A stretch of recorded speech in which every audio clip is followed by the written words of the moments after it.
ke informasi rentetan kasus pemerasan mencoreng institusi Polri. Setelah heboh pemerasan di ajang DWP, muncul lagi dugaan pemerasan oleh mantan Kasat Reskrim Polres Jakarta Selatan AKBP Bintoro kepada tersangka kasus pembunuhan. Ya, praktik-praktik nakal terus saja dilakukan dan seolah sudah menjadi budaya. Seperti apa pengakuan para korban dan bagaimana Polri berupaya menyelesaikan kasus-kasus ini? Saksikan akal bulus dapat fulus dari kasus.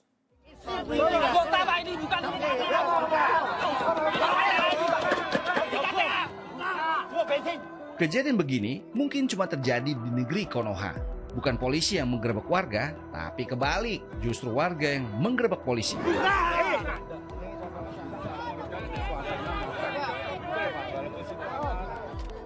Mungkin warga udah sebegitu geramnya karena dua polisi ini ketahuan memeras dua orang di dalam mobil yang lagi parkir.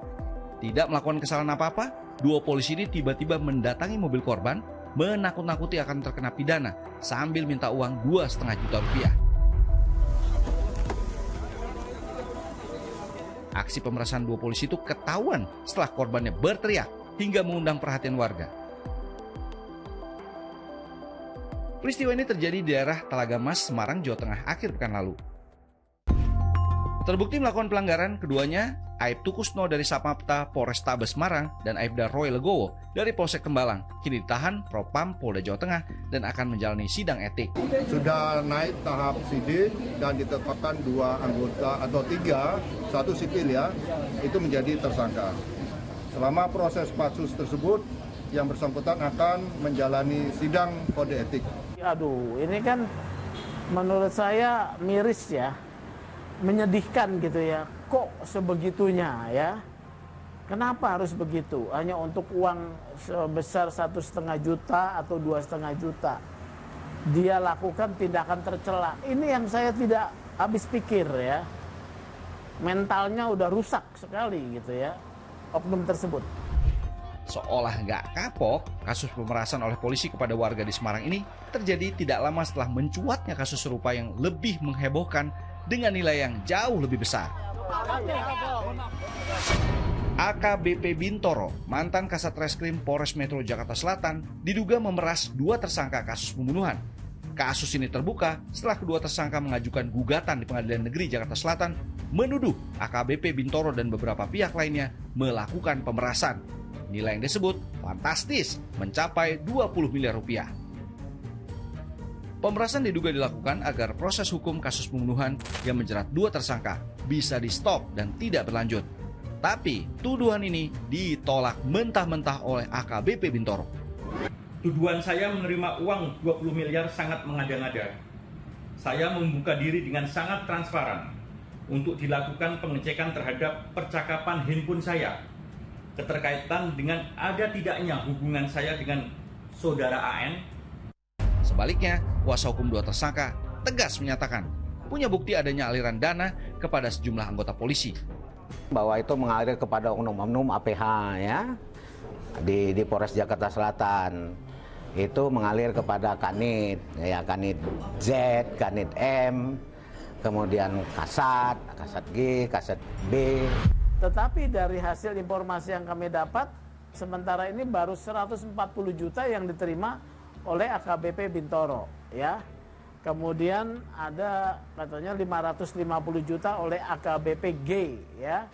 Kemudian juga oleh anggotanya 100 juta. Tapi walaupun tidak signifikan, ini terlarang.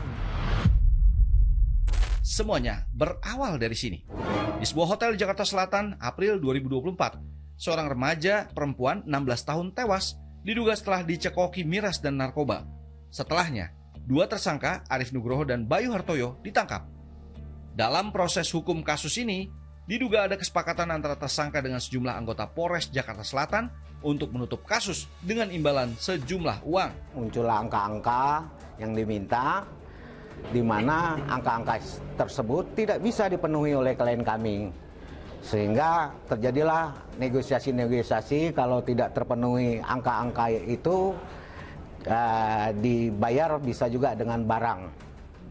Intinya kan seperti itu, sehingga adalah kesepakatan-kesepakatan.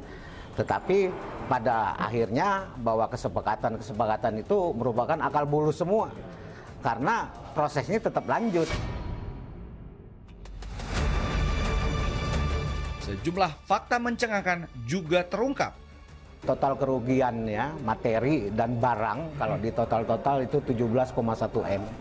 Itu termasuk barang-barang motor seperti Termasuk Lamborghini, termasuk Harley Davidson dan motor BMW.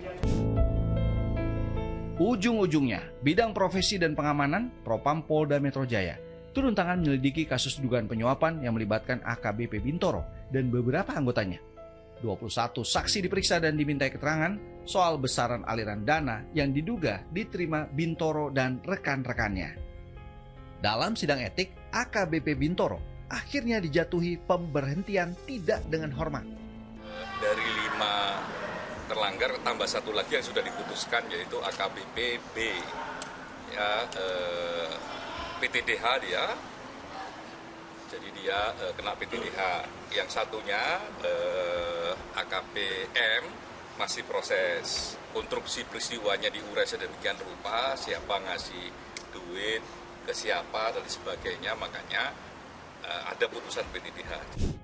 Sebelumnya, cerita lain tentang pemerasan oleh anggota polisi juga membuat gempar publik. Keseruan Jakarta Warehouse Project setiap tahun jadi magnet para penggemar musik kekinian.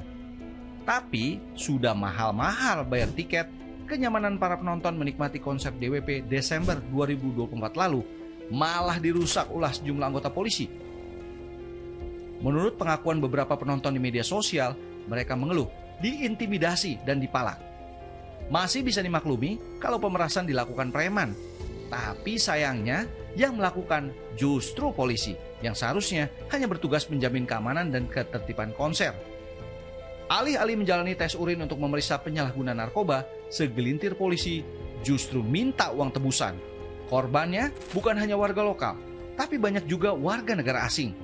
Total nilai dugaan pemerasan ini wow banget, mencapai 32 miliar rupiah. Kami punya cerita dari salah satu penonton konser DWP 2024 yang jadi korban pemerasan polisi.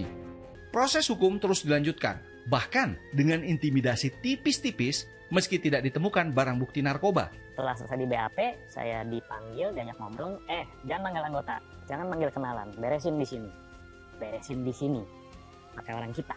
Kira-kira kan arahnya ke sana. Kalau you panggil orang atau ini, kami naikkan berkasnya. Itu ada bahasa itu. Setelah menyatakan bersedia, ya ngobrol-ngobrol bahwa ini sifatnya pengajuan dan segala macam. Selesai dengan RFS, bertemulah dengan figur bernama HRR. Nah, di HRR ini keluarlah kata-kata di sini tidak ada 86, di sini semua sifatnya pengajuan, denda yang berlaku adalah 800 juta. Berapa angkanya dari kamu? Selanjutnya, bisa ditebak, dimulailah nego-nego ongkos untuk menyelesaikan kasus.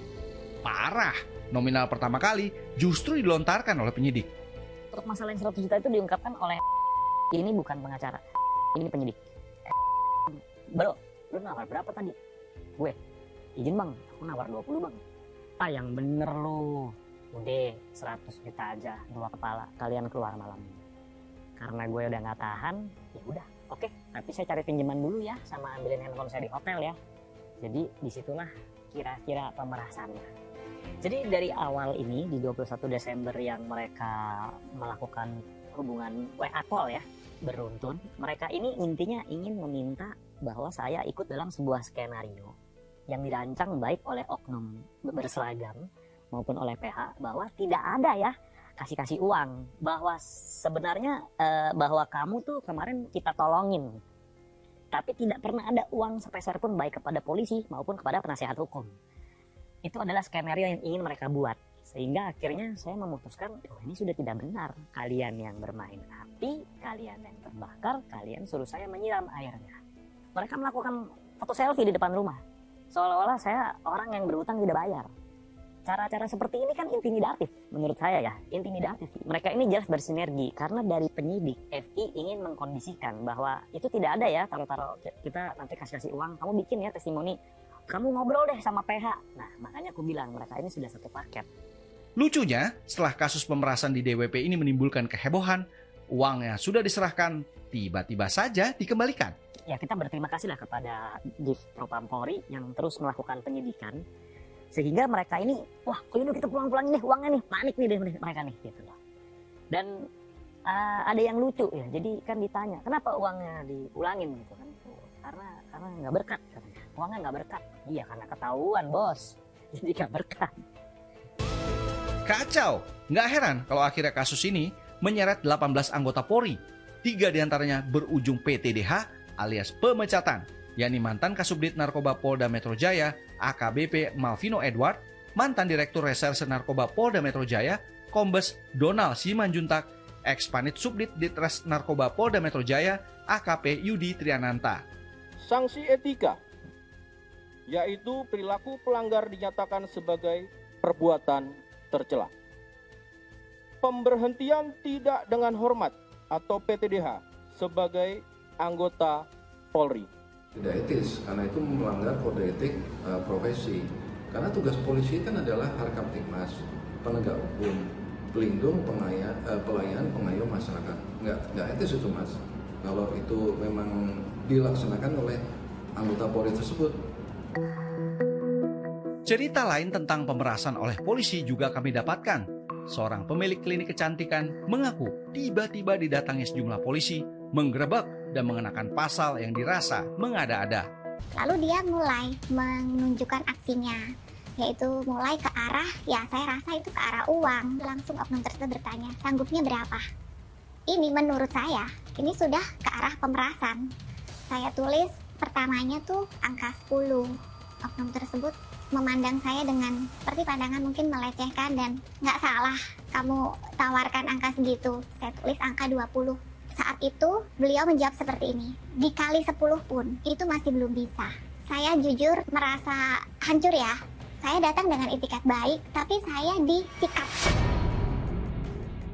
Kasus demi kasus pemerasan seperti ini mungkin hanya sebutir pasir di pantai, alias nggak seberapa dari yang sebenarnya terjadi sehari-hari dalam penyelesaian sebuah kasus oleh polisi. Bisa jadi, masih banyak kasus-kasus lain yang tidak naik ke permukaan. Akankah budaya seperti ini bisa dihentikan? Saya tidak yakin bahwa ini bisa dihilangkan ya, karena oknum-oknum selalu ada dan kesempatan itu terbuka. Mungkin saja bukan polisinya yang meminta, tetapi kemudian tergoda oleh pihak pengacara yang mewakili kliennya. Karena polisi-polisi yang berpengalaman, dia tidak akan meminta, tetapi mengkondisikan satu kasus dipersulit. Sehingga orang tersebut pencari keadilan quote and quote menyerah. Kemudian berpikir untuk minta dibantu. Padahal kan tidak perlu minta dibantu. Karena ini adalah kewajiban daripada penyelidik atau penyidik untuk menegakkan hukum.